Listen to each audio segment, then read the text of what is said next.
오늘은 성탄주일이고 이제 수요일이면 우리를 위해서 이 땅에 오신 예수님의 탄생을 기념하는 성탄절입니다.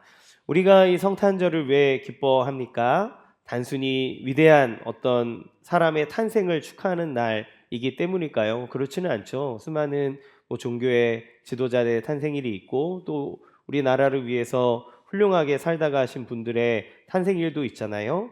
그러나 예수님의 탄생은 더 특별한 무언가의 기쁨을 주어요. 왜 그럴까요? 그것은 하나님께서 이 땅에 새 시대를 열고 우리를 구원하기 위해 친히 오신 날이기 때문에 그렇습니다. 여러분, 처음 마음이 끝까지 가는 사람이 있기도 하고, 많이 대부분 없죠. 대부분 많은 사람들은 처음 가졌던 마음을 잃어버리거나 변질되고, 또 아니면 부족하기 때문에 자라나면서 무언가 자기의 철학이 더 업데이트되고 또 자기의 생각들이 더 풍성해지면서 성장하는 사람들도 있어요. 그런데 예수님은 처음부터 이 땅에 오신 목적이 분명했고, 그리고 그 목적을 이루기 위해서 한치의 흔들림도 없이 당신의 사명을 이루어가는 일관된 삶을 살아가셨다는 것을 우리는 보게 됩니다. 예수님은 누가복음 4장에서 자기가 이 땅에 온 이유를 이사야 선지자의 예언을 통해서 말씀하셨어요. 가난한 자에게 복음을 전파하고 포로된 자에게 자유를 주고 또 못 보는 자들에게 다시 볼 수 있음을 선포하고 억눌린 사람들에게 해방을 선포하려고 나를 보내셨다. 그래서 주의 은혜를 선포하게 하기 위해서, 그 구원을 주시기 위해서 내가 왔다. 예수님이 그렇게 얘기하셨죠. 오늘 본문을 비롯해서 예수님의 기록이 담겨져 있는 모든 내용들은 사실 예수님이 오신 목적들을 얼마나 성실하고 일관되게 이루어 가셨는지를 잘 보여줍니다. 그 사이에 무언가 생각이 바뀌거나 그 무언가의 노선을 바꾸거나 하는 것이 없어요. 태어나시는에서부터 죽으시고 부활하시는 순간까지 모든 것이 하나님의 계획과 당신의 뜻대로 이루어졌다라고 하는 것을 보게 됩니다. 이를 통해 우리는 성탄의 의미를 더 깊이 묵상해 볼 수 있어요. 이 땅에 오시고 우리를 위해서 그 당시의 사람들을 위해서 행하신 일, 그렇다면 예수님이 승천하셔서 지금 당신이 다시 오시는 그날까지 우리와 함께하는 이 모든 순간에도 예수님의 목적과 예수님의 모든 방향들은 변함없이 우리 안에 있다라고 하는 것을 생각해 볼 수 있기 때문에 그렇습니다. 이 시간 이 땅에 오신 예수님의 목적과 그 사랑을 깨달으며 더 풍성한 은혜 가운데 나가는 시간 되기를 원합니다. 예수님이 우리에게 오실 때 어떻게 오셨나요? 첫 번째는 죄인을 부르러 오셨다, 이렇게 얘기합니다. 27절 28절 같이 읽겠습니다. 시작. 그 후에 예수께서 나가사 레위라 하는 세위가 중간에 앉아 있는 것을 보시고 나를 따르라 하시니 그가 모든 것을 버리고 일어나 따르니라. 예수님은 세간에 앉아 있는 세리 레위를 부르셨다, 이렇게 얘기해요. 세간에 앉아 있었다라고 하는 것으로 보아서 아마도 이 세관이라고 하는 게 국세청 같은 큰 건물을 얘기하는 건 아닌 것 같고요. 도로 같은 데서 관세나 통행세를 징수하는 일을 했던 것으로 보입니다. 그러니까 삭개오라고 하는 다른 세리가 나오는데 그 사람은 이제 세리장이죠. 아주 높은 직급이지만 이 레위는 그 정도까지는 아니었던 것 같아요. 그런데 여러분, 당시 세리는 사회에서 죄인으로 여겨졌고 사람들에게 이렇게 경멸받던 그런 존재였습니다. 세리를 부를 때 항상 묶어서 부르는 존재가 있어요. 누가 있냐면 세리와 창녀, 이렇게 불렀습니다. 그러니까 몸을 파는 여자와 세리는 같은 급으로 취급했고 또 세리와 죄인들, 이렇게 불렀습니다. 그러니까 죄인 중에서도 특별하게 나쁜 놈 얘기하라 그러면 세리를 얘기할 만큼 이렇게 얘기하는 게 세리인 거죠. 창녀와 죄인 이렇게 얘기 안 하거든요. 그러니까 세리는 안 빠져요. 당시에 이 죄인들을 지칭할 때 세리와 죄인, 세리와 창녀, 이런 식으로 얘기합니다. 그러니까 그 시대에 세리라고 하는 건 죄인들, 아주 나쁜 사람들, 그 당시에 더럽다고 생각하는 사람들과 동급으로 여겨졌거나 그의 대명사처럼 여겨지는 게 세리인 거죠. 당연히 그럴 만한 것이, 세리라는 직업 자체가 유대에 있는 자기 동족의 사람들의 재산을 최대한 많이 뜯어내서 로마에 갖다 바치는 일을 했기 때문에 그 로마의 앞잡이 노릇을 한 것이고, 또 그 세금만 갖다 바치겠습니까? 자기도 돈을 벌려면 그 갖다 바치고 남은 게 있어야 되잖아요. 그러니까 더 많은 것들을 세금을 뜯어서 세금을 그 로마에 바치고 자기가 누릴 만큼 어마어마한 양의 세금을 떼는 존재여서 불의한 소득으로 부자가 된 이들이기 때문에 사람들이 그들을 욕하지 않을 수 없는 거죠. 그러니까 당시 유대인에게 있어서 세리는 죄인의 대명사 같은 존재입니다. 그래서 세리와 말을 하지도 않았을 뿐만 아니라 그와 눈도 마주치려고 하지 않았다고 해요. 그런데 여기서 예수님은 이 세관에 앉아 있는 레위를 보시고 이렇게 얘기합니다. 여기서 보셨다라고 할 때 그거는 지나가다 이렇게 힐끗 봤다는 걸 얘기하는 게 아니라 그를 주의 깊게 관찰하셨다는 거예요. 그 예수님이 그 레위를 눈여겨 보셨다 이런 얘기입니다. 그리고 예수님은 그를 부르십니다. 나를 따라와라 이렇게 얘기하는 거죠. 그러니까 예수님이 단순히 어떤 감정이나 어떤 거에 의해서가 아니라 그의 모습을 주목해서 보고 있으면서도 그의 존재를 알면서도 그에게 나를 따르라고 예수님 부르시는 거예요. 여러분, 당시 스승은 제자를 찾아다니지 않습니다. 제자가 스승을 찾아가서 나를 제자로 받아주세요 이렇게 얘기를 하는 거죠. 근데 예수님은 레위에게 갔고 그를 눈여겨봤고 그리고 그의 모습이 다 보여졌음에도 불구하고 나를 따라오라라고 그에게 말을 건네는 거예요. 나를 따라와라. 여러분, 이 말씀이 어떻게 들리십니까? 레위는 아마도 레위가 살면서 들었던 말들을 생각해 본다면 이게 전혀 다른 뉘앙스로 들릴 거예요. 그가 살면서 들었던 말은 무엇일까요? 다는 알 수 없지만 당시 사회적 분위기로 보았을 때 대부분 사람들이 이 레위라는 사람을 욕했을 거예요. 앞에서는 하지 않더라도 뒤에서 수군덕거렸을 수도 있고, 조금 더 대범한 사람이라면 지나가다가 이렇게 뭐 오키시라고 탁 스치면 아우 더러워서 야 오늘 재수 온 붓겠다 소금 뿌려 막 이러면서 그 사람을 경멸하는 이야기를 했을 수도 있습니다. 그가 돈을 벌기 위해서 어떤 이유로 세리를 하는지 모르지만 돈을 벌기 위해 했던 그의 결정과 삶으로 인해 사람들이 주변에 없을 수밖에 없는 민족에게 죄인이라고 손가락질 받는 삶을 사는 거죠. 그런데 예수님은 레위를 보시는 거예요. 그러면 레위가 세간에 앉아서 그가 하는 일을 봤다는 것은 그가 뭐 남몰래 착한 일을 하는 걸 봤겠습니까? 그런 게 아니죠. 다른 사람한테 세금 거두고 안 내면 빨리 내라고 윽박 지르고 뭐 이런 것들 봤을 거 아니에요. 그러니까 전혀 예수님의 제자가 될 만하지도 않고 예수님이 보기에 선해 보이지도 않는 그 레위를 관찰하고 주목하시고 난 이후에 그에게 가서 너 나 따라와 이렇게 얘기를 하시는 거예요. 그런 이야기를 들었을 때 레위에게 이 말이 어떻게 들렸을까요? 예수님이 나를 따라오, 스승이 제자에게 나를 따라오라고 얘기하는 건 나는 너를 원한다. 나는 네가 필요하다. 나는 너를 위해서 이 자리에 왔다라고 얘기하는 거예요. 그것은 한없이 따뜻하고 자기의 인간성을 살려주는 귀한 말이라는 생각이 들 것입니다. 레위는 그래서인지 모든 것을 버리고 즉시 예수님을 따라요.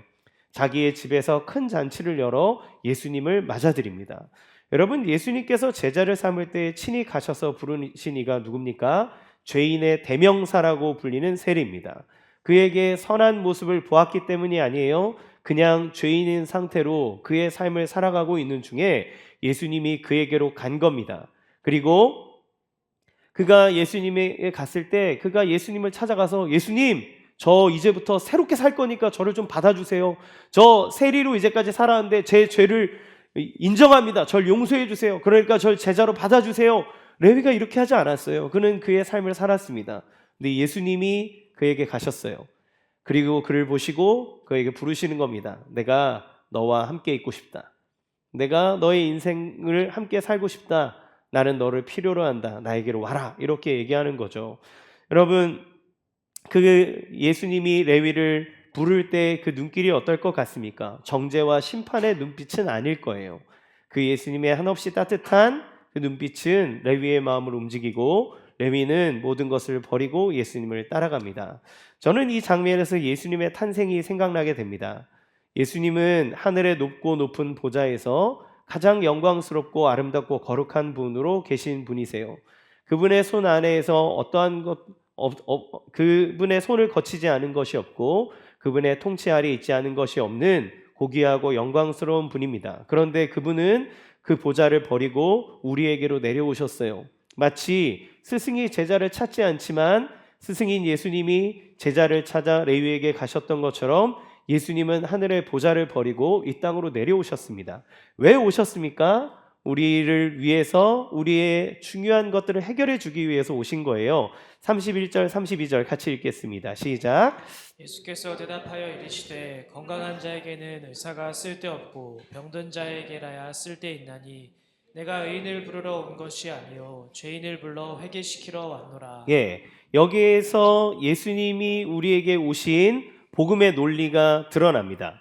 예수님께서 의인을 부르러 온 것이 아니라는 것은 의인에게 예수님이 필요 없다 이런 얘기가 아니에요. 여기에서 중요한 포인트는 뭡니까? 예수님이 누구로 오셨다는 거예요? 의사로 왔다는 거예요. 의사. 우리가 언제 의사를 찾아갑니까? 내가 스스로 치료받을 수 없다. 이게 치유될 수가 없다라고 하는 생각이 들면 의사를 찾아가는 거예요. 뭐 약 먹고 막 버티는데 이거 도저히 안 되겠네. 그럼 병원 가서 의사한테 물어봐야 되겠다. 의사한테 치료받아야 되겠다. 이렇게 하잖아요. 예. 그러면 의사에게 원하는 것은 무엇입니까? 조언이 아니에요. 의사에게 교훈받으러 가지 않습니다. 의사에게는 치료받으러 가는 겁니다. 만약에 적극적인 치료를 안 해주는 좋은 의사, 따뜻한 의사, 가슴 따뜻하고 좋은 의사가 있는데 제가 뭐 여기도 아프고 저기도 아프고 그랬더니 어떻게 너무 아프시겠어요? 저도 가슴이 아프네요. 예, 돌아가세요. 이러면 감동받습니까? 아니에요. 그 의사는 우리를 치료해 줘야 됩니다. 우리가 그 앞에 가는 건 치료받기 위해서예요. 제가 이제 아내랑 더 사랑의 교회 사역할 때 광교에 있을 때 그 지역 일대 이제 소아과들을 잘 알아보는 중에 한 소아과가 이제 유명하다 그래서 갔는데 그 의사 선생님이 되게 무뚝뚝한 거예요. 불친절하고 그리고 뭔가 대인 관계를 잘 못하시는지 눈을 안 쳐다봐요. 그래서 먼 산 보면서 뭐 좀 있으면 나아요. 뭐 이런 식으로 얘기를 하는 거예요. 그래서 뭐 이렇게 불친절하냐 막 그런데 다른 데 갔더니 막 이렇게 얘기해주고 저렇게 얘기해주고 막 어쩌쩌쩌 막 이렇게 해서 하고 이 선생님은 그냥 애 코도 막 팍 쑤시고 막 칙칙칙 막 이렇게 해버려요. 그런데 그 친절하게 하는데 가면 별로 안 나요. 그런데 이분은 약도 독하게 안 쓰고 그냥 툭툭 던지는 말 한마디에 저희 아내랑 이분이 명이다 이렇게 했거든요. 그러니까 잘 고쳐주고 증상들을 무리가 되지 않게 잘 해주니까 무뚝뚝해도 그분한테 갑니다. 그냥 그 의사에게 원하는 것은 고침을 받으려는 거예요. 그러니까 예수님이 의사로 오셨다라고 하는 것은 병든 자를 고치기 위해서 왔다라고 하는 그 분명한 목적이 있죠. 따라서 여기서 예수님이 의인이라고 부르는 사람은 누구입니까? 의사가 필요 없다고 말하는 사람. 그러니까 병들지 않아서가 아니라 나는 내가 다 스스로 치료할 수 있어, 난 스스로 해결해 볼 수 있어 얘기하는 사람이 의인이라고 부르는 사람인 거예요. 그래서 의인은 착하거나 도덕적인 행실로 스스로 치유해서 내가 하나님 앞에 떳떳이 설 수 있는 사람이야. 나는 하나님 앞에서 자랑스럽게 할 수 있을 그런 가능성이 있어. 이렇게 생각하는 사람, 이 사람, 그렇게 믿는 사람이 의인이라고 부를 수 있는 거고, 죄인은 누굽니까? 도덕적으로나 영적으로나 내가 스스로 나를 구원할 수 없다라고 하는 겸손함을 마음을 가지고 자기의 상태를 인정하는 사람, 그 사람이 죄인인 거예요. 다 죄인이지만 자기를 죄인이라고 인정하지 않는 사람은 의인으로 분류한 거고, 자기가 스스로 하나님 앞에 내 스스로가 구원받을 수 없는 자입니다라고 고백하는 그 사람을 죄인이라고 말하는 겁니다. 그런데 여러분, 성경은 뭐라고 얘기합니까? 하나님의 기준 앞에서 모든 사람은 죄인이라는 거예요. 하나님 앞에서 의인은 없나니 하나도 없다 이렇게 선언합니다. 그렇죠? 우리가 사람들끼리 서로 비교할 때는 그래 내가 너보단 낫지 않냐 이렇게 얘기하지만 그 기준이 절대적으로 명확하면 하나님이라면 우리가 그 앞에서 내가 죄인이 아니라고 누가 고백할 수 있겠습니까? 얘기할 수 있겠습니까? 그런데 그 죄의 결과는 뭐예요? 사망이라는 겁니다. 여러분, 이 죄가 갖고 있는 습성과 우리가 살면서 맞닥뜨리는 질병 중에 암이 가지고 있는 공통점이 너무나 많아요. 우리가 이렇게 뭐 찰가상을 입거나 아니면 어디에 큰 상처가 나면 아픕니다. 바로 아프니까 상처를 받죠. 치료를 받죠. 그런 것처럼 우리도 누가 봐도 죄를 지은 사람, 내가 딱 봤을 때 이거는 확실히 죄야 라고 하는 게 있으면 그거는 잘못했다. 하나님 날 용서해 주세요. 이거 도와주세요. 이렇게 얘기합니다. 그런데 내가 죄인지도 모르고 가지고 있는 죄가 있어요. 하나님 앞에서 이거는 우리를 죽게 만들 수밖에 없지만 우리도 인식 못하는 것들, 우리 안에 부정하고 있는 것들, 내가 죄인이 아니라고 외면하고 있는 것들이 있죠. 근데 여러분, 암 환자가 어떤가요? 이게 발현되기 전에는 있는지 모릅니다. 그냥 똑같이 살아요. 그런데 이게 발현돼서 내가 정말 죽게 되는 상황이 돼야 그게 드러나게 되는데, 그때 되면 다 늦게 되는 거죠. 그때는 손 쓸 방법이 없습니다. 그런 것처럼 하나님 앞에 하나님의 기준으로 든 죄의 모습은 그와 마찬가지인 거예요. 내가 죄인지를 인정하지 않고 그냥 괜찮은 것처럼 조금 불편하지만 살아가더라도, 그런데 그 결과는 사망인 것처럼 하나님 앞에 모든 사람은 죄인이고 그 죄인들은 결국 멸망당할 수밖에 없다는 겁니다. 겉으로 괜찮아 보인다고 괜찮은 게 아닌 거지요. 그 멸망을 당하지 않게 하기 위해서 그들의 죄를, 그들의 영적인 질병을 진단해주고 그것들을 해결하기 위해서 예수님이 의사로 오셨다, 이렇게 얘기를 하는 겁니다. 여러분, 성탄절은 바로 이 구원의 여정, 구원의 치료가 시작되는 날이에요. 하나님은 우리를 너무나 사랑하셔서 죄로 인해 멸망할 수밖에 없는 우리를 구원하고 치료하고 회복시키기 위해 당신의 아들을 보내셨습니다. 그분은 저 위에서 우리를 보고 너 나에게 그냥 올 수 있으면 와봐 라고 얘기하시는 분이 아니라 우리에게로 친히 찾아오시는 분이라고 성경은 얘기하는 거예요. 두 번째, 예수님은 소외된 자들 속으로 오셨습니다. 29절에서 30절 같이 읽겠습니다. 시작. 레위가 예수를 위하여 자기 집에서 큰 잔치를 하니 세리와 다른 사람이 많이 함께 앉아 있는지라. 바리새인과 그들의 서기관들이 그 제자들을 비방하여 이르되 너희가 어찌하여 세리와 죄인과 함께 먹고 마시느냐. 레위가 예수님을 위해 잔치를 열었어요. 잔치를 열었다는 건 예수님을 초대하고 다른 사람들을 막 초대했다는 거겠죠. 그러니까 뭐 하는 겁니까? 우리 식으로 하면 행복축제 하는 겁니다. 예수님 초대하고 안 믿는 친구들이 이제 막 초대해가지고 내가 진짜 어마어마한 분을 만났어, 이분을 만나보자, 이렇게 막 초대하는 거죠. 그런데 그가 초대했을 때 어떤 사람들이 왔겠어요? 그가 평소에 다른 사람들의 비방을 받고 그런 왕따를 당하는 사람이었다면 끼리끼리 비슷한 사람들 모일 거 아닙니까? 그러니까 전국 세리연합회, 연합회에 있는 사람들 이렇게 불러다가 세리들 불러놓고 야, 내가 진짜 너무 귀한 분을 만났어, 예수님 소개하는 거죠.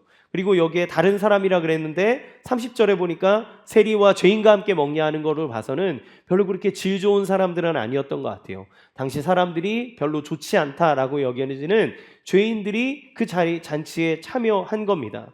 그러니까 바리새인과 서기관들, 당시에 내가 의인이야 라고 생각하던 사람들은 그 안에 들어오진 못하죠. 더러운 곳이니까. 비난하는 겁니다. 너희는 왜 세리와 죄인들과 함께 먹고 마시냐, 이렇게 얘기하는 거예요. 이렇게 얘기하는 이유는 이 시대에는 의식상 부정하다는 개념이 있었어요. 그래서 거룩하고 고상하고 착하게 살기 위해서는 부정한 것들과는 접촉도 하지 말고 그렇게 만나면 안 된다는 생각들을 하고 있었습니다. 하물며 죄로 가득하다고 생각하는 이 세리와 같은 악한 존재와 함께하는 것을 좋게 볼 리가 없지 않겠습니까? 하지만 예수님은 그 소외된 자들과 함께하기 위해서 오신 분이다. 예수님은 그렇게 얘기하셨고, 그리고 친히 그 자리로 가셔서 그들과 함께 먹고 마시는 거예요. 예수님은 모든 사람에게 거부당하던 저주받은 나병 환자의 몸을 만지시는 분입니다. 중풍병자가 그에게 왔을 때 그의 죄를 해결하셨던 분이 예수님이에요. 여러분, 이렇게 예수님이 가난한 자들, 소외된 자들, 사람들에게 왕따당하는 아웃사이더들과 함께하기 위해 오셨다는 것은 그의 탄생을 통해서도 보여지는 이야기입니다. 예수님은 멋진 왕궁이나 귀족의 그 침상에서 태어나지 않으셨어요. 그는 구유라고 하는 가장 낮고 소외된 자리에서 태어나셨습니다. 왜요? 그가 만나야 되고 구원해야 될 사람들은 자기를 죄인이라 칭하여 하나님 앞에 설 수 없다고 여기는 자들, 그리고 많은 사람들에게 소외되어서 왕따당하는 사람들, 그래서 자기는 부족하다고 여기는 사람들, 그 사람을 구원하기 위해 오셨기 때문에 그래요. 그 모든 이들을 품기 위해서 예수님이 오신 겁니다. 여러분, 제가 아는 이제 목사님, 교제하는 목사님 중에 한 분이 자기 이제 교회를 개척할 때 교회를 이제 꾸미잖아요. 근데 우리 교회 같은 경우에는 제가 처음 개척할 때 미취학 아이들이 많았어요. 그러니까 우리 다음 세대에 대한 마음을 하나님 주시는구나 생각해서 다음 세대에 대한 생각들을 되게 많이 하면서 교회 개척을 했습니다. 그러니까 이 지역을 사실 선택한 것도 아이들이 마음껏 있을 만한 곳, 아이들이 올 만한 곳, 이러한 것들을 생각하면서 위치를 정하고, 그리고 인테리어도 하고 그렇게 하는 거죠. 그래서 제가 강대상을 올라오는 저기에 미끄럼 방지 테이프를 붙여야 하지만, 제가 슥슥 미끄러져도 애들이 저기서 하도 미끄럼 타기 때문에 안 붙이는 거예요. 그것들을 우리가 있는 그 위치와 맞추게 돼 있어요. 제가 아는 목사님이 자기 원하는 바는 아니었는데 어쩌다 보니까 이렇게 시골에 있는 작은 교회에 그곳에서 이제 개척을 시작하게 됐습니다. 그런데 어떤 식으로 개척을 했냐면, 성도가 거의 없었기 때문에 거기에서 홀로 목회하시는 그 노 목사님에게 한 5천만 원 정도를 은퇴 자금으로 드리고 그냥 그 교회에서 한 거예요. 본인은 원래 대형 교회에서 사역하고 아이디어도 많고 이러기 때문에 도심에서 뭔가 좀 멋진 목회를 하고 싶었지만, 뭔가 하나님의 인도하심에 따라 그 시골의 교회를 가게 된 거죠. 그런데 거기에는 저희 교회 주변이랑 분위기가 다르게 가난한 사람, 알코올 중독자, 상처받은 사람, 정신적으로 약간 이상 있는 사람, 이런 사람들이 많은 지역입니다. 그러니까 이분이 중의학을 원래 하셨거든요.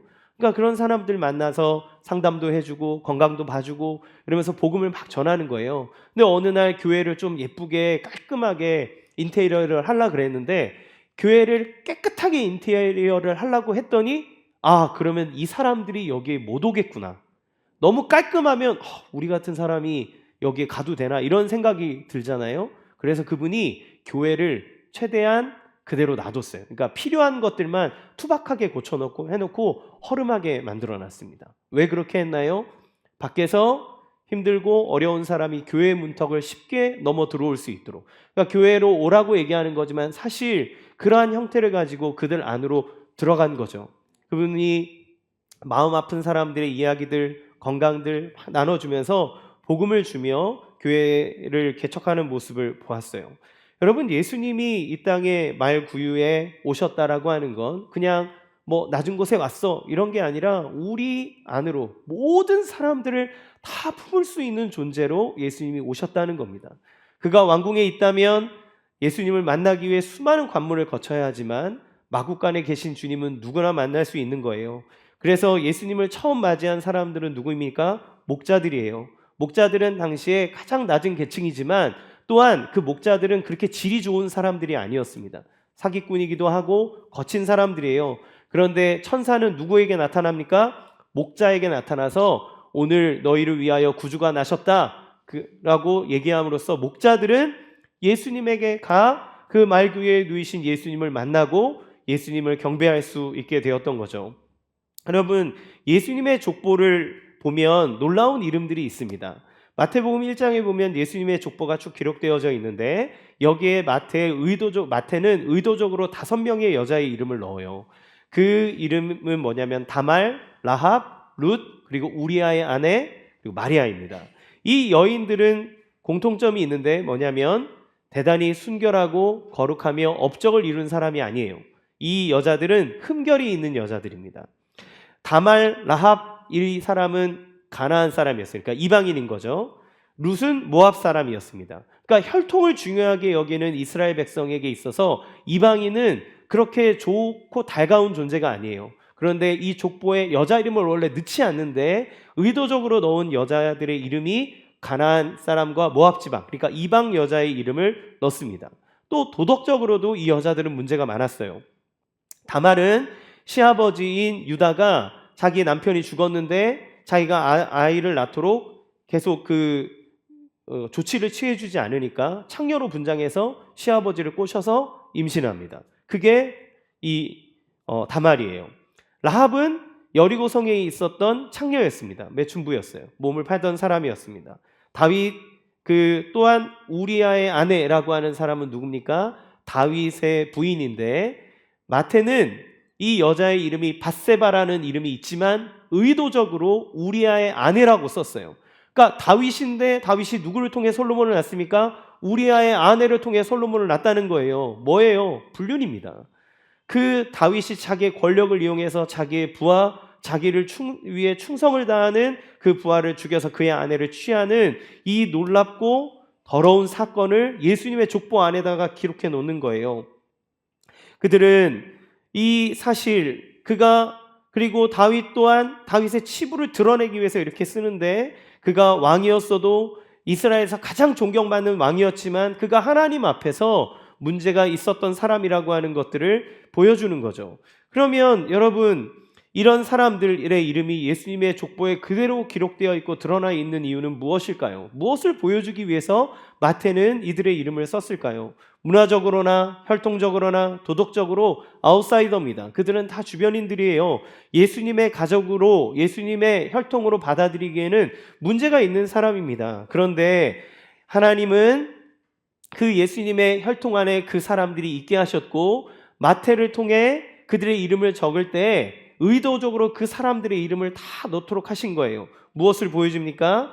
아무리 흠결이 있는, 문화적으로 혈통적으로 도덕적으로 아웃사이더라 할지라도 예수님은 그들을 자신의 가족으로 받아주신다는 사실을 보여주는 거예요.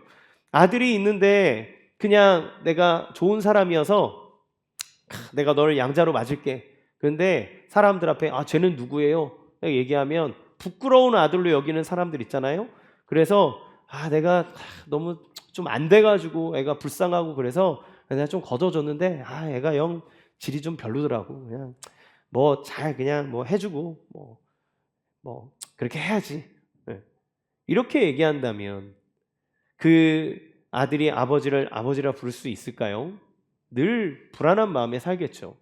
근데 하나님이 우리를 자녀 삼았다, 가족으로 삼았다라고 하는 것은 너가 어떤 삶을 살았건 나는 너를 부끄러워하지 않는다.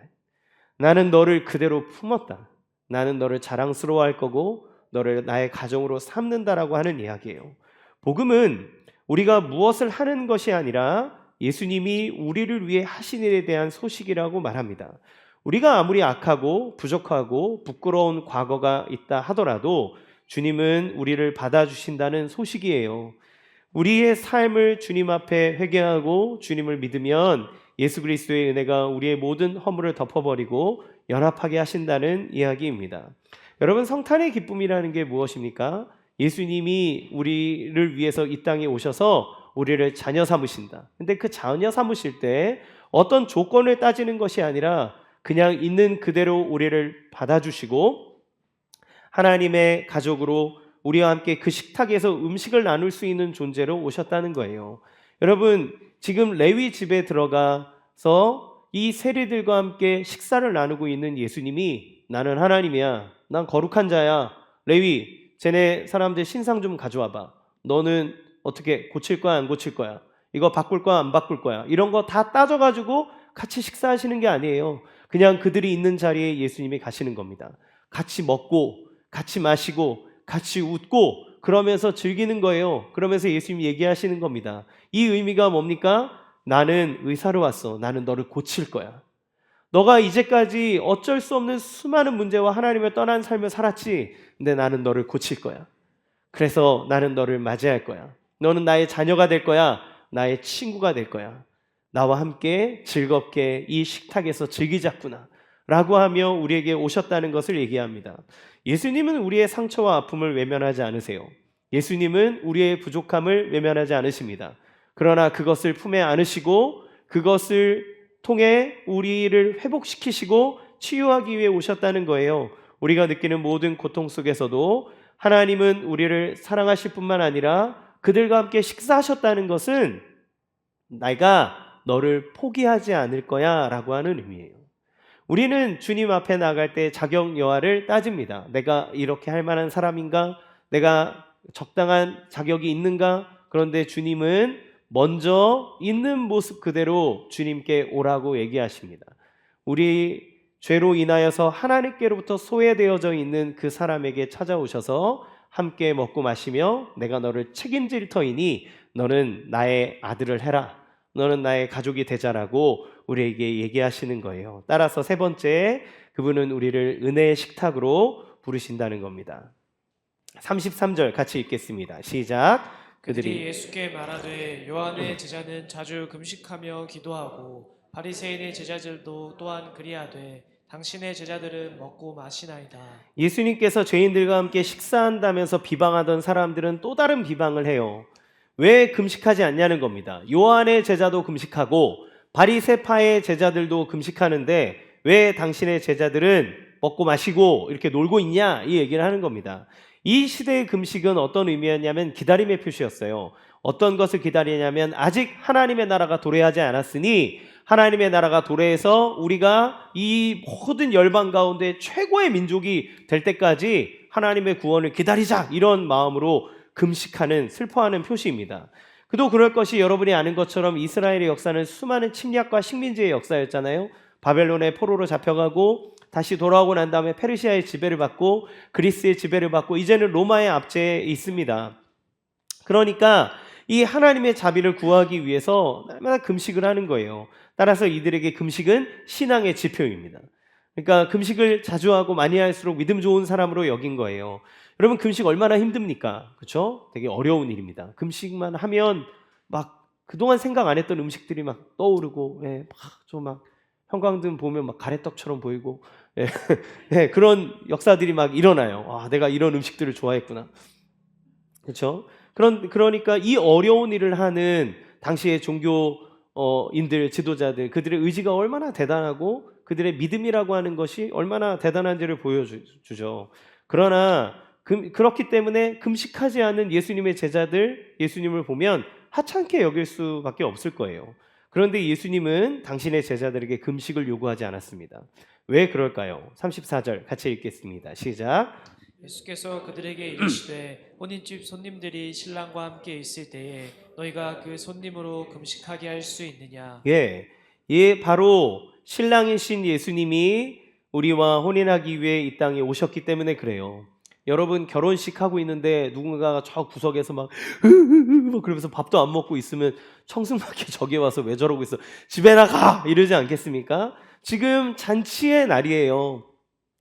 우리를 위해서 신랑이 와서 지금 잔치가 벌어진 때라는 겁니다. 그런데 왜 금식하냐는 거예요. 이걸 즐기라고 예수님 얘기하십니다. 그렇지만 신랑을 빼앗길 때가 온다. 언제입니까? 예수님이 십자가에 죽으실 때요. 그때는 너희가 슬퍼하며 금식하라, 이렇게 얘기합니다. 하지만 그때는 잠시고 예수님은 우리를 구원하기 위해서 부활하실 겁니다.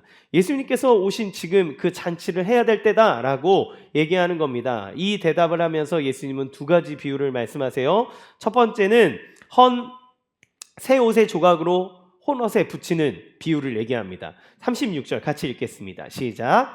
또 비유하여 이르시되 새 옷에서 한 조각을 찢어 낡은 옷에 붙이는 자가 없나니 만일 그렇게 하면 새 옷을 찢을 뿐이요 또 새 옷에서 찢은 조각이 낡은 것에 어울리지 아니하리라. 예, 여러분, 새 옷이 있고 헌옷이 있는데 헌옷이니까 구멍이 났겠죠? 네, 그 헌옷을 고치기 위해서 새 옷을 잘라가지고 붙이는 사람이 있습니까? 그런 사람 없죠. 예, 그렇게 하면 새 옷은 망가지고 헌옷도, 옷은 다 헐었는데 새 조각만 이렇게 딱 붙으면 어울리지 않아서 둘 다 망치는 일이 일어납니다. 이거는 예수님께서 구멍난 옷처럼 사용할 수 없는 구시대의 율법적 전통을 떼워주려고 오신 분이 아니라는 거예요. 예수님은 완전히 새로운 옷, 새로운 것을 우리에게 주시기 위해서 오셨다. 하나님이 주신 율법이 아니라, 하나님이 주신 율법이 잘못됐다는 게 아니라, 그거를, 하나님의 율법은 원래 복음적이고 사랑에 입각한 것이었지만 하나님이 주신 율법을 잘못된 부대에 담아 잘못되게 사용하고 있는 인간의 잘못된 율법을, 인간이 율법을 잘못되게 사용하고 있었기 때문에 하나님은 예수님을 통해 완전한 새 것을 주기 위해서 오셨다, 이렇게 얘기하는 거예요. 예수님은 우리를 고쳐 쓰기 위해서 오신 게 아닙니다. 우리를 완전히 새롭게 하기 위해서 오신 거예요. 그래서 바울은 보라, 새로운 피조물이 되었다, 이렇게 얘기를 하고, 신학적으로는 예수님이 오셔서 우리를 구원한 사건을 재창조의 역사다, 이렇게 얘기를 하는 거예요. 우리를 고쳐서 쓰는 게 아니라 하나님이 처음 만드셨던 완전한 새로운 존재로 우리를 만드셨다.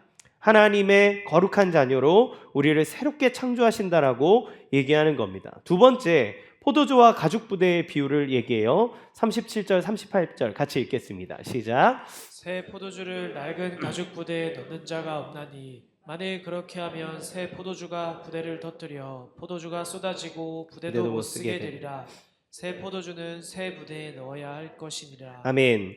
액체를 담는 가죽 부대는 염소 가죽으로 만듭니다. 그런데 이거는 오래 사용하면 할수록 뻣뻣해지고 이제 단단해지는 특성이 있다 그래요.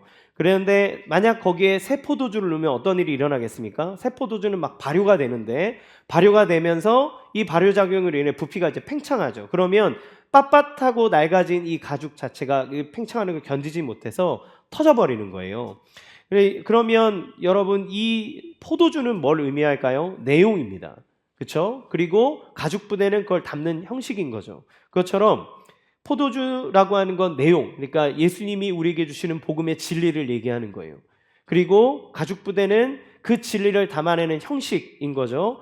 여러분, 진리라고 하는 것은 변하지 않아요. 진리는 변질되고 변화되는 게 아니라 시간이 지날수록 더 가치 있게 바뀌어지는 것을 진리라고 얘기합니다. 그러나 그것을 담는 형식은 바뀌어야 돼요. 그걸 담는 형식은 진리의 영원함을 따라갈 수 없기 때문에 그렇습니다. 예수님께서 가져오신 복음은 새 포도주와 같아요. 이건 진리죠. 그런데 이것을 옛 유대적 전통과 종교에 담아낼 수 없다 이렇게 얘기하시는 거예요. 또한 여전히 옛 습성, 그러니까 하나님의 뜻을 온전히 알지 못하는 우리가 가진 종교적인 신념, 자기의 의, 이런 것들을 얘기할 수도 있겠죠. 거기에 복음을 담으면 터져버립니다. 우리가 그거를 받아들일 수 없는 상태가 되는 거예요. 우리는 예수님을 믿고 예수님 앞에 나아가서 예수님을 받아들일 때 우리의 마음과 생각이 바뀌어져야 된다는 것을 알아야 합니다. 새 포도주는 새 부대에 넣어야 돼요. 새 것을 가져오셔야 됩니다. 여러분, 이 비유는 예수님이 가져오신 새 시대를 상징하고 예수님은 낡은 율법 체계를 넘어서 새로운 언약, 은혜의 시대를 여기 위해 오셨다는 걸 얘기하죠. 우리가 신앙생활을 하다 보면 복음의 소식을 듣고 예수님 날 구원하셨어 라고 하는 이야기를 들었는데도 불구하고 감격하지 못하고 여전히 자기의 문제 가운데 똑같이 살아가는 모습을 보게 돼요. 왜 그럴까요? 예수님은 새 포도주를, 우리를 구원한 완전한 복음의 메시지를 우리에게 전해줬는데 내가 받아들이는 내 몸이 낡은 가죽 부대인 거예요. 여전히 나는 율법적이고 여전히 나는 나의 의를 의지하는 생각에 빠져 있기 때문에 그렇습니다. 그러니까 예수님이 내가 너를 위해서 구원의 모든 일을 행했어. 너는 나의 식탁으로 와서 나의 가족으로 함께 나와 먹고 마시며 그렇게 은혜 가운데 살아가자 이렇게 얘기하더라도 우리는 계속 하나님 앞에 내가 자격이 있나요? 나는 이렇게 잘못됐는데, 이렇게 부족한데, 이러면서 하나님 앞에 나아가지 못하는 모습을 보입니다. 오랫동안 신앙생활을 해도 똑같은 문제로 계속 넘어지고 있는 거예요. 왜요? 예수님의 구원의 복음을 받아들이지 않고 예수님에게 부름받을 자격을 스스로 만들려고 하기 때문에 그렇습니다. 하나님, 나 봉사 이만큼 하면 자격 되나요? 내가 이렇게 철야기도 이만큼 했는데 그러면 난 자격 되나요? 내 금식을 이만큼 했는데 나 하나님 받아줄 만한 자격이 되나요? 이러면서 끝없이 하나님에게 자격 얻기 위해서 노력하는 거예요. 세리들이 예수님과 함께하는 잔치에 들어갈 때 그들 있는 모습 그대로 가서 예수님과 만나며 그들은 변화됐지만 바리새인들은 딱 그 선을 그어놓는 겁니다. 뭐 이런 자리에 내가 들어갈 수 있어? 이렇게 가능해? 이런 생각들을 하는 거죠. 또 때로는 조금만 도덕적으로 사는 사람들, 다른 사람들이 볼 때, 인간적으로 볼 때 매너 있다, 착하다, 이런 사람들은 스스로가 자기가 하나님 앞에 가서 치료받을 것이 없다고 생각하기도 합니다. 그러니까 주님이 나를 위해서 이 땅에 오셨어, 나를 구원하셨대라고 하는 이야기가 받아들여지지 않는 거죠. 그게 언제 받아들여집니까? 내가 하나님 앞에 심판을 받을 만한 심각한 죄인이라는 사실이 깨달아질 때 우리는 그게 복음으로 받아들여지는 거예요. 근데 여러분이 조금 살다가 나 좀 이렇게 난 대단한 의인이야 이렇게 생각하지 않더라도 그냥 뭐 무난하게 살지 않나? 내가 뭐 그렇게 죄인인가? 이렇게 생각하는 사람들에게는 복음이 복음으로 여겨지지 않습니다. 그런데 여러분, 하나님을 앞에 섰을 때 복음이 복음되게 할 때 주님이 주시는 은혜가 뭔지 아시나요? 내가 정말 하나님 앞에 치료받아야 되는 사람이 많습니다. 내가 내 사람 앞에 드러나진 않았지만 내 저 마음 깊숙한 곳에 있는 교만함이 있습니다. 더러움이 있습니다. 내가 드러나지는 않다 할지라도 내 마음에 가지고 있는 저 연약함이 있습니다라고 하는 것들을 고백할 줄 아는 자가 그 주님이 우리에게 주시는 복음이 은혜로 느껴지는 거예요. 두 극단입니다. 너무 자기 힘으로 자기의 죄를 해결하고 하나님 앞에 나가려고 하는 사람도 그 복음이 복음으로 받아들여지지 않고, 자기 스스로를 의인으로 여기는 자 또한 그것이 복음으로 받아들여지지 않는 거죠. 이런 낡은 가죽 부대는 아무리 복음의 내용을 들어도 그 복음이 은혜로 다가오지 않는 거예요. 우리는 예수님 앞에 새로운 가죽 부대를 준비해야 합니다. 주님, 당신 오신 그대로, 그 말씀 그대로 내가 받아들이기 원합니다 라고 하는 여러분의 마음이 필요한 거죠. 예수님은 자격 요건을 따지지 않으시고 당신의 식탁으로 그들을 초대합니다. 그들의 식탁으로 함께 들어가서 먹고 마셨어요. 여러분, 함께 먹고 마시는 것, 그거는 가족으로서 마음을 함께 품었다, 이런 것을 의미하는 거죠. 복음은 우리가 그 예수님의 식탁에서 함께 먹고 마시며 즐거워하게 되었다라고 하는 것을 선언합니다. 그런데 바리새인들은 자격을 논하죠. 우리도 그 바리새인처럼 자격을 논하는 거예요. 내가 먹을 자격이 있나? 너는 먹을 자격이 있냐? 이거를 하니까 하나님, 예수님이 오셨어도 즐길 수가 없는 거예요. 여전히 문제 붙잡고 사는 겁니다. 여러분, 여기에서 레위와 바리새인들의 차이가 극명하게 나타나는 겁니다. 바리새인들은 어떤 존재가 됐습니까? 스스로 난 예수님이 필요 없어. 예수님이 온 게 뭐 그렇게 복음이야?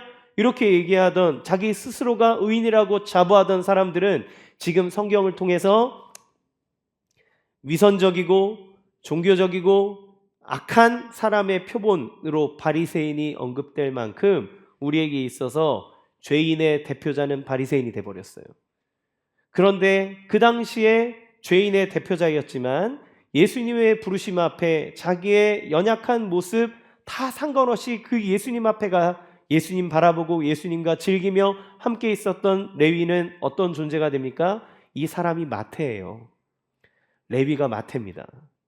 마태는 예수님의 제자가 되어서 예수님을 따를 뿐만 아니라 그 예수님의 행적을 기록하여서 우리에게 신학 성경으로 남겨준 인물이 그죠. 그 마태는 예수님을 봤어요. 예수님 앞에 갈 때 자기의 자격을 따지지 않았어요. 예수님이 오라 그러니까 갔어요. 함께 먹고 마시자 하니까 예수님을 즐거워하며 예수님과 함께 마셨어요. 예수님을 쳐다봤어요. 그때 그는 자기의 죄를 고백할 수 있었어요. 주님께 자기의 인생을 맡길 수 있었어요. 그의 삶은 우리에게 예수님을 전해주는 사도로 전해집니다. 여러분, 성탄절은 어떤 날입니까? 이 새로운 시작을 의미하는 거예요. 예수님의 탄생은 어두운 세상에 빛을 비추는 사건입니다. 빛이 비춰지면 감추어졌던 것들이 드러납니다. 여러분, 우리가 때로는 선하게 사는 것 같지만 우리가 서로 부부간에서도 아무 문제 없이 있는 것 같아서도 속으로 상대방을 판단하기도 하고 짜증내기도 하고 한숨 쉬기도 하는 것, 그게 우리의 본 모습 아닙니까? 부모와 자녀 간에 서로를 존중하고 사랑하지만 그러나 우리는 우리 속으로도 죄를 안 질 수가 있나요? 그렇죠.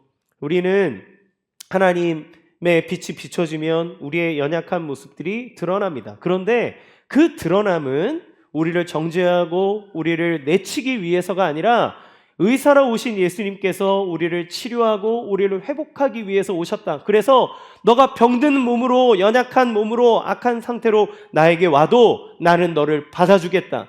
내가 너를 책임지고 새 것이 되게 할 것이니 너는 나에게로 오라고 주님 우리를 초청하는 거예요. 성육신의 사건은, 성탄의 이 놀라운 은혜의 사건은 예수님이 그렇게 우리 가운데로 오셨다는 것을 얘기하는 거고, 예수님이 우리를 위해 가족으로 삼으신 놀라운 은혜의 식탁에 우리를 초대하셔서 기뻐하고 즐거워하고 그리고 즐기라고 우리를 부르셨다는 사실을 기억하시기 바랍니다. 여러분, 새 포도주는 낡은 부대에 담길 수 없습니다. 우리도 새 시대 예수님이 오셔서 우리를 위해 베풀어 주신 이 복음을 받아들이고 이 복음의 은혜와 능력을 누리기 위해서는 우리의 용기가 필요해요. 어떤 용기가 필요합니까? 첫 번째, 내가 죄인이라고 고백하는 용기가 필요합니다. 예, 내가 드러나지 않은 거, 그래도 예수님 앞에 주님, 제가 죄인이 맞습니다. 그래서 저는 주님의 치료가 필요합니다. 여러분, 죄를 고백하는 게 뭐 그렇게 어려운 일이냐라고 생각할지 모르겠지만 우리는 지금 이 시대에 눈으로 뻔히 보이는 죄도 아니라고 막 얘기하는, 변명하는 시대를 살고 있지 않습니까? 사람은 자기 죄를 인정하려고 하지 않아요. 최대한 감추려고 합니다. 우리가 부부간에, 또 부모 자녀 간에, 회사의 동료나 어디에서든 왜 다툼과 아픔이 일어납니까? 우리는 우리의 잘못을 인정하려고 하지 않기 때문에 그래요. 그리고 드러나지 않으면 없다고 얘기합니다. 내가 뭐 속으로 생각했지 말로 했냐? 행동으로 했냐? 그런데 주님은 마음의 중심을 감찰하시는 분이래요. 그러니까 이미 마음으로 한 것 자체에서부터 하나님은 죄라고 규정합니다. 그러므로 우리는 하나님 앞에 주님, 제가 죄인입니다. 저는 예수님에게 치료받아야 되는 사람입니다라고 고백할 용기가 필요합니다. 두 번째, 예수님이 나의 병든 영혼을 치유할 수 있다는 믿음으로 예수님께 나의 모든 것을 다 맡기는 용기가 필요해요. 우리는 신앙생활하지만 안 맡기려고 합니다. 자꾸 맡기면 안 될 것 같은 생각이 있어서 내가 쥐고 있어요. 심지어 구원의 문제도 쥐고 있습니다. 그러니까 예수님 앞에 맡기질 못하니까 예수님을 안 보고 다른 것만 쳐다보고 있는 거예요. 여러분, 우리는 회개합니다. 그렇죠? 회개한다는 이야기는 뭔가요? 죄만 쳐다보고 있기 때문에 회개하는 사람이 있어요. 그러니까 결벽증처럼 이거 닦아야 돼, 저거 닦아야 돼, 이렇게 회개하는 사람이 있습니다. 그 사람은 죄를 자기가 해결하라는 거예요. 그런데 예수님 안에서 회개하는 사람은 어떤 겁니까? 주님 앞에 가서 주님을 봤더니 이것이 잘못된 거구나. 그래서 주님께 나를 맡기는 겁니다. 레위는 너무나 큰 죄인이었어요. 그런데 그는 예수님 앞에서 예수님을 쳐다보는 삶을 사는 겁니다. 예수님께 자기를 다 맡긴 거예요. 그때 그의 인생 자체가 변화되는 것을 경험하는 거죠. 그의 생각이 놓아지고 그의 마음이 새로운 가죽 부대로 바뀌는 것들을 경험하게 됩니다. 여러분, 우리가 예수님 앞에 나아갈 때 이 용기가 필요해요. 예수님, 내 모든 것들을 맡겨드립니다. 주님, 내 인생, 내 마음, 내 생각 주님께 맡겨드립니다. 주님, 나를 치유해 주세요. 회복시켜 주세요. 그 용기가 필요해요. 마지막 세 번째, 주님 안에서 기뻐하는 용기가 필요합니다.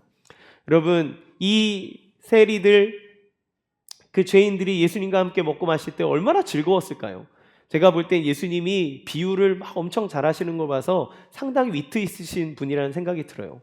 그들이 함께 예수님과 먹고 마시며 기뻐하고 즐거워하고, 그런데 그 예수님은 구원하시는 분이잖아요. 그들에게 자유를 주고 그들의 마음에 깨달음을 주고 그들에게 인도할 구원의 길을 제시하는 그 자리가 얼마나 기쁘고 즐겁겠습니까?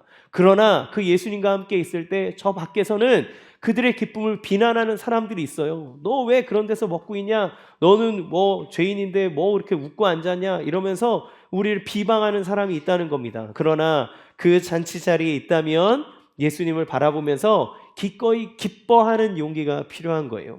우리의 삶을 살아가다 보면 우리 안에 수많은 일들, 어려움들이 있습니다. 그런데 우리의 인생 안에 들어오신 예수님을 바라보면서 내가 예수님 안에서 예수님이 우리의 구원자이시고 나를 위해 오셨다는 사실을 깨달음으로써 그 예수님 안에 내가 기뻐하겠노라, 내가 그 예수님으로 인해 즐거워하겠노라라고 하는 우리의 마음의 선언과 용기가 필요합니다. 그러면 주님이 우리에게 주시는, 우리를 위해 오신 그 놀라운 복음의 은혜와 능력을 누릴 수 있을 줄로 믿습니다. 말씀을 마치겠습니다. 사랑하는 성도 여러분, 성탄절은 단순히 예수님이 태어난 날을 기념하는 날이 아니에요. 예수님이 우리를 위해 오신 목적과 우리를 위해 행하신 일들이 놀랍기 때문에 그날이 기쁜 날이 되는 겁니다. 예수님은 우리를 고치기 위해 오셨어요. 예수님은 우리와 함께하기 위해 오셨습니다. 그리고 예수님은 우리에게 당신의 은혜의 식탁으로 부르사 그냥 좋은 거 주시는 거 정도가 아니라 당신의 가족으로 우리를 품어주셨어요. 그 초대에 응답하는 날, 그 우리를 위해 오신 예수님으로 인해 감사하고 기뻐하는 날, 우리 저 하늘 보좌에서 그냥 잘하고 있나 어쩌나 이렇게 보고 있는 게 아니라 레위에게 찾아가셨던 것처럼 친히 우리에게 오셔서 얘야, 나를 따라오지 않겠니? 나는 네가 필요한데, 나는 네 인생과 함께하고 싶은데 라고 우리에게 말씀하시는 주님의 음성이 들리는 날이 성탄절입니다. 그러면 여러분, 우리는 이 성탄을 어떻게 보내야 할까요? 기쁨과 감사와 즐거움으로 보낼 수 있는 거예요. 어떤 사람은 예수님이 십자가에 죽기 위해서 오셨는데 우리가 어떻게 기뻐할 수 있느냐, 그런데 그거는 복음을 모르는 겁니다. 그때는 그때를 슬퍼하고 그때에 대해서 가슴 아파하면 돼요. 지금은 어떤 때입니까? 예수님이 오신 것으로 인해 기뻐하고 감사하는 때입니다. 여러분 안에 그 은혜와 기쁨과 감사가 넘쳐나기를 원합니다. 레위처럼 모든 건 내려놓고 주님을 따라가고 주님을 바라보기 원합니다. 그럴 때에 여러분, 주님께서 여러분을 위해 행하신 그 일들이 여러분의 삶에 열매 맺게 될 것이고, 주님이 주신 그 새 포도주로 인하여 여러분의 인생은 너무나 값지고 즐겁고 풍성하게 넘치는 은혜의 삶이 될 줄로 믿습니다. 이 성찬의 기쁨이 여러분의 삶을 채우고 또 여러분의 가정과 공동체에 하나님이 주시는 그리스도 예수 안에서 주시는 소망과 기쁨을 가져오는 시간 되기를 주님의 이름으로 간절히 축원합니다. 이 시간 같이 함께 찬양합시다.